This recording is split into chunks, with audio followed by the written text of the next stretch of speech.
कि हमने सब पर्चा अच्छा लिखा और हम फेल हो गए, और जिसने पर्चे में कुछ नहीं लिखा वो टॉप कर गया। ये बात कौन मानता है? कहने वाले के उस पर असर आ जाता है। लोग कहते भैया इनके दिमाग बता देंगे, आप बोल लो। अभी बीच में बोलूंगा तो आपको बोलने नहीं दिया। अटल बिहारी वाजपेयी जी दो बार लोकसभा का चुनाव हमारे, क्या वो फेल हो गए? मैं नहीं मानता। मैं मानता हूं श्रद्धेय अटल बिहारी वाजपेयी आपके मुताबिक वो जीत रहा है लगातार, आप सब अच्छा कर रहे हो, लगातार हार रहे हो। इस बात को आप एक मिनट। नमस्कार दोस्तों, स्वागत है आपका एक और नए डिबेट वीडियो पर। आरएलडी के नेता जयंत चौधरी जी ने फैसला किया कि अब वो इंडिया गुट में नहीं रहेंगे, वो एनडीए में शामिल हो जाएंगे।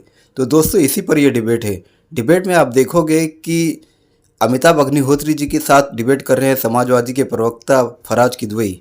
फराज किदवई जी हमेशा आप देखते होंगे कि अपनी बातों से अमिताभ अग्निहोत्री जी को फांसने की कोशिश करते हैं, और अमिताभ अग्निहोत्री जी के शब्दों को उलट पुलट करके अमिताभ अग्निहोत्री जी को ही फंसाने की कोशिश में लगे रहते हैं।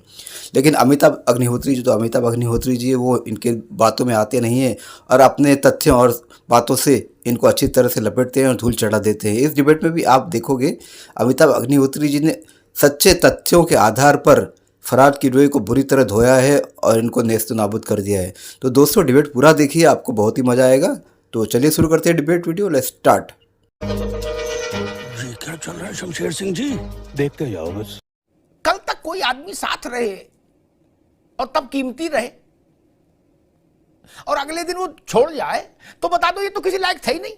हम थे जो इनको ढो रहे थे, इनके पास क्या है? कुछ नहीं। मैंने सुना समाजवादी पार्टी के बड़े नेताओं ने कहा कि जयंत के पास बचे क्या था, उनका वोट तो सब जा चुका था भाजपा में, पहले ही जयंत अकेले बचे थे। तो मेरे दिमाग में एक मासूम सा सवाल आया कि अगर जयंत अकेले ही बचे थे, उन्हीं को वोट देना था अकेले, तो 7 सीटें काहे को दी फिर इनको? नहीं, जब इनके पास कुछ चवन्नी ठन्नी बची ही नहीं जयंत के पास, तो 7 सीटें क्यों दी गई थी? फराज भाई। अमिताभ जी बहुत बहुत धन्यवाद। देखिए जयंत जी एक नई पारी खेलने जा रहे हैं, और नीतीश जी और जयंत जी के इस दौर में उनको बहुत बहुत शुभकामनाएं। और ठीक है, मान लिए कोई कह रहा है कि जयंत जी की जो है वो अब लोकप्रियता नहीं बची है या उनके पास वोट बैंक नहीं है। ये तो वक्त बताएगा कि जयंत जी के पास वोट बैंक है कि नहीं है, उनकी लोकप्रियता बची है कि नहीं बची। लेकिन वो एक यंग लीडर हैं और हमारी पूरी उनके साथ हमदर्दी। अमिताभ जी आपने बड़ा इंपॉर्टेंट, अपने जो ओपनिंग स्टेटमेंट में एक बहुत ही इंपॉर्टेंट बात की। देखिए बात क्या है कि लोकतंत्र में जयंत जी जाएंगे, ओपी राजभर जी कहीं जाएंगे, फिर ओपी राजभर जी लौट के आएंगे, नीतीश कुमार जी 9 बार पलटी मारेंगे, ये सब होता रहता है। लेकिन बात विचारधारा की है, बात आइडियोलॉजी की। आपने बहुत अच्छी बात कही अमिताभ जी, मैं इसको कोई कटाक्ष नहीं कर रहा हूं, मैंने उसको नोट भी किया। आपने ये अभी अपनी स्टेटमेंट में बोला कि कोई भी पार्टी अगर छोड़ने के बाद आपको छोड़ देती है तो आप उसको डोली में क्यों बैठाए थे। आप सही बोल रहे हैं। प्रधानमंत्री जी अजीत पवार जी को लेने से 3 दिन पहले बोलते हैं कि वो 70,000 करोड़ के आरोपी थे, लेकिन अजीत पवार जी को खाली उन्होंने लिया नहीं, महाराष्ट्र के खजाने की उन्होंने चाबी भी दी। देखिए प्रॉब्लम क्या है अमिताभ जी, बात छोड़ने और पकड़ने की नहीं है।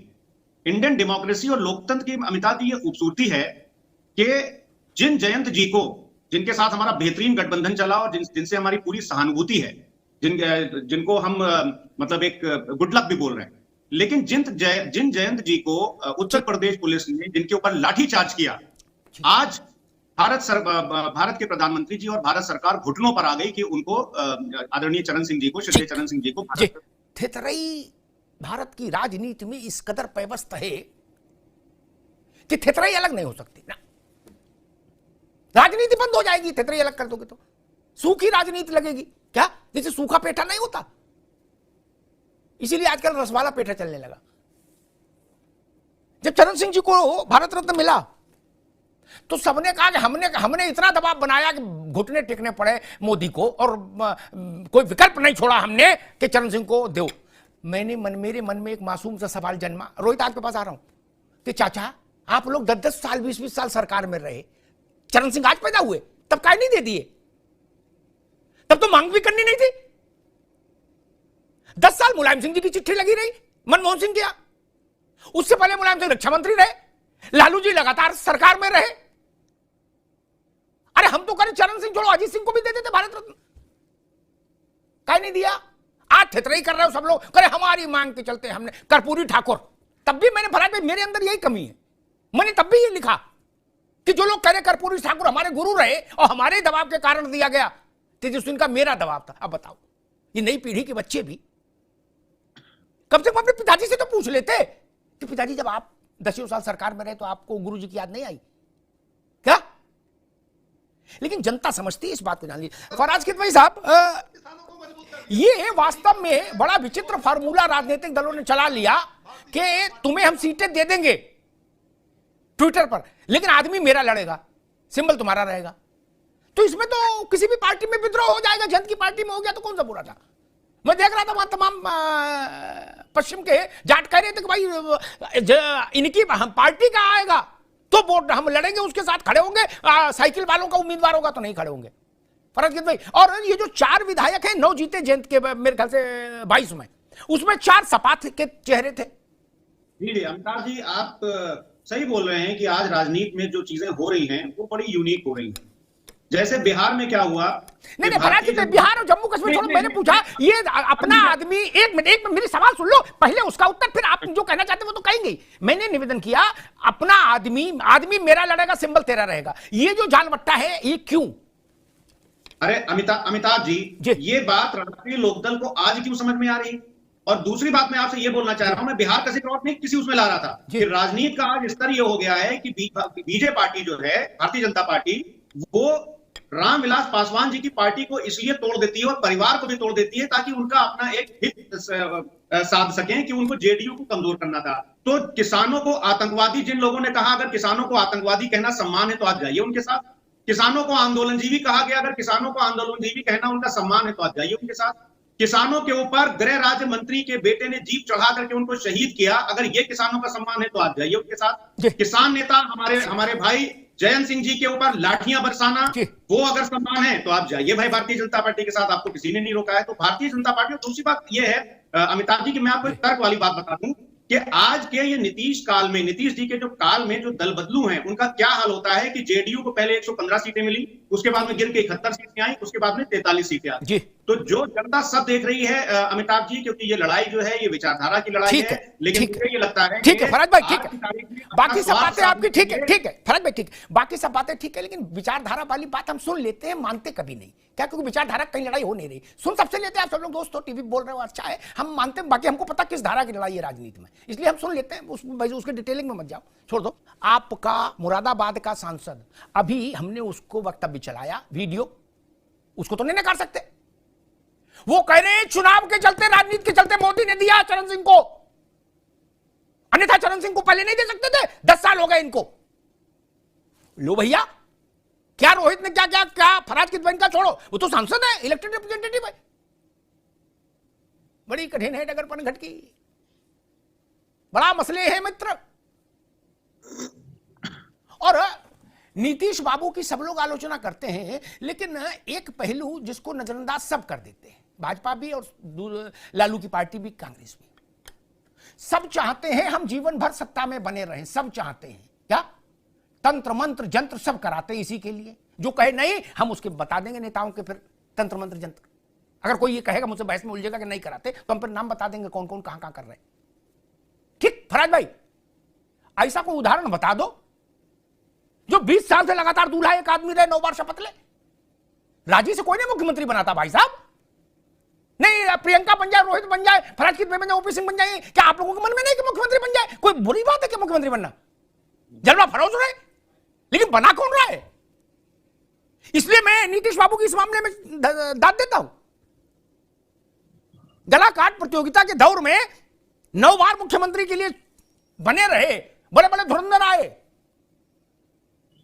सब शरणागत हुए। इसलिए नीतीश की बात छोड़ दीजिए, बिहार तक रहने दीजिए। आज आपने जितनी कमियां गिनाई उसमें मैं 150 और मान लेता हूं अपनी तरफ से ज्यादा। क्या जिसने सब गड़बड़ किया आपके मुताबिक वो जीत रहा है लगातार, आप सब अच्छा कर रहे हो, लगातार हार रहे हो। इस बात को आप एक मिनट पूरा सवाल सुन लो भाई, बिना सवाल सुने कैसे जवाब दोगे?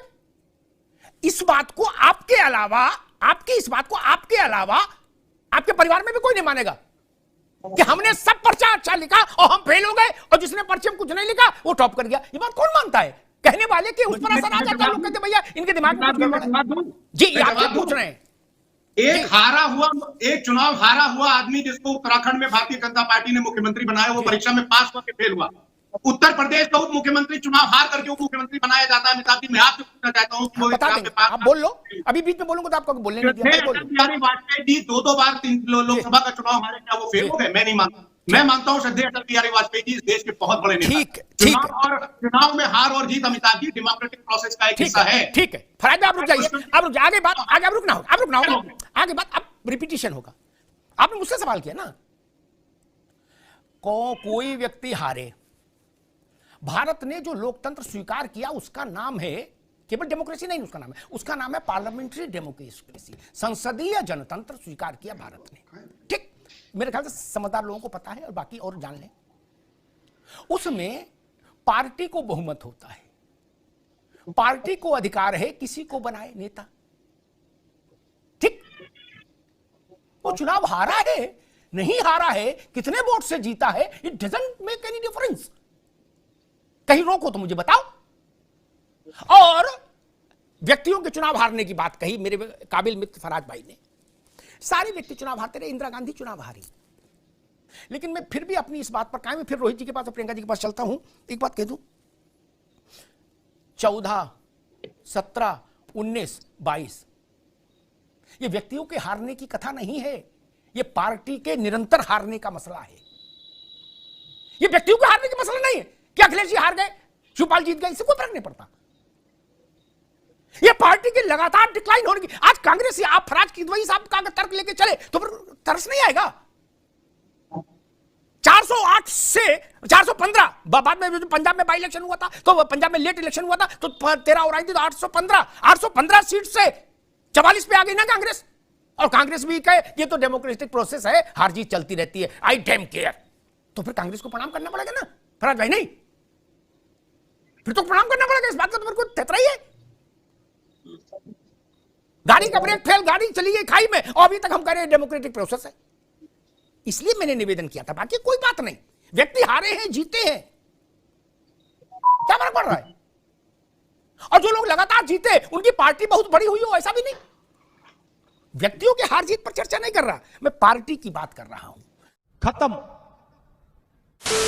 तो दोस्तों डिबेट हो गई ख़त्म, वीडियो हो गई पूरी। उम्मीद करता हूँ दोस्तों ये डिबेट वीडियो आपको पसंद आई होगी।